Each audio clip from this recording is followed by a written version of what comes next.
Good to see you as always, sir. Nice to talk with a fellow conservative.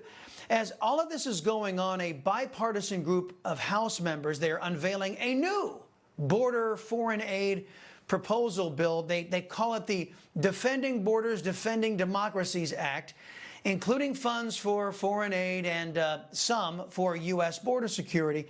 $66 billion in bipartisan money being allocated here, $47 billion for Ukraine, $10 billion for Israel, $5 billion for Taiwan, $2 billion to support U.S. command operations. The border provisions include reinstating the Remain in Mexico policy for a measly 1 year, when everyone knows that that should be a permanent policy. It also claims to allow the suspension of entry of inadmissible illegal aliens. It also reportedly doesn't release the foreign aid money until the border restrictions are in place. Congressman, I don't see a policy here that addresses the millions of illegal aliens that have already streamed in unvetted. And where is the trigger to force the government to do its job and secure our borders after that money flies out the door? Are Americans right to be skeptical here? 100%.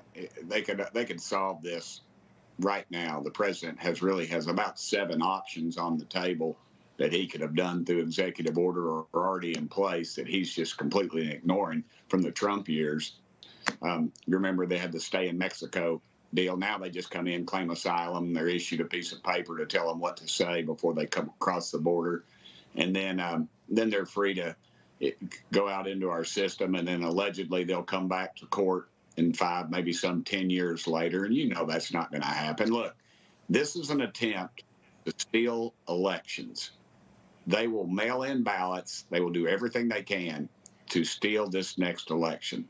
The American public needs to be aware of this, and they need to be paying closer attention.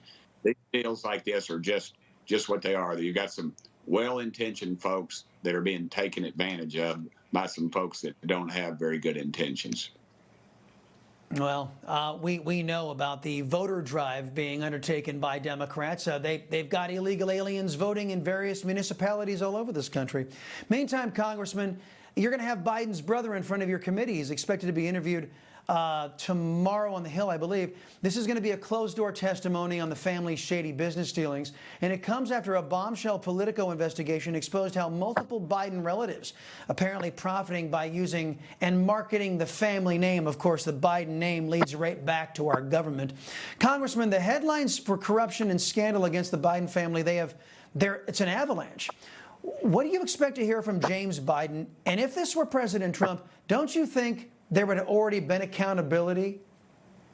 Oh, yeah. They would have already issued the marching papers for the so-called mainstream media, and they would already be lynching President Trump at this point. This is the same stuff we've seen over and over and over again. The Democrats said did not exist continuously. That was and say, where's the proof? Where's the proof? Well, we had court documents. I mean, we had emails from bankers. We had stuff from the federal government we had testimony. But now you have the president. It goes back to the original premise I had, Chris. The Democrats are gonna jettison Joe Biden, and it'll be probably for California or somebody like that, and then they'll use his mental capacity as his. They'll fall back on that, and that'll be his defense, because that's already been stated in court records that he couldn't stand trial or what have you. He's excused from breaking the law. I don't know what his son's excuses are.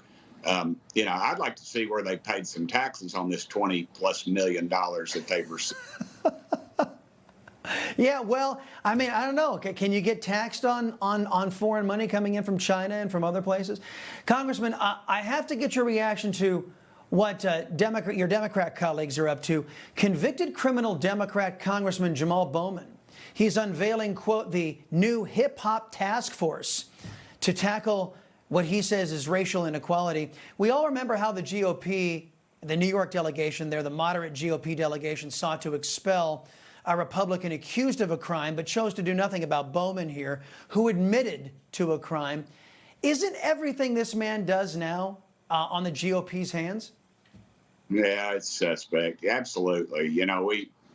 We play checkers and they play chess. I don't know why we don't stand up the American public doesn't know why we don't stand up. We've got a lot of moderates and folks, I guess, in questionable areas, but people are going to have to just start enforcing the law. The guy pulls a dadgum a fire alarm. He lies about it, and he gets caught, and then he says he made a mistake, and then he admits to it, I guess, sort of.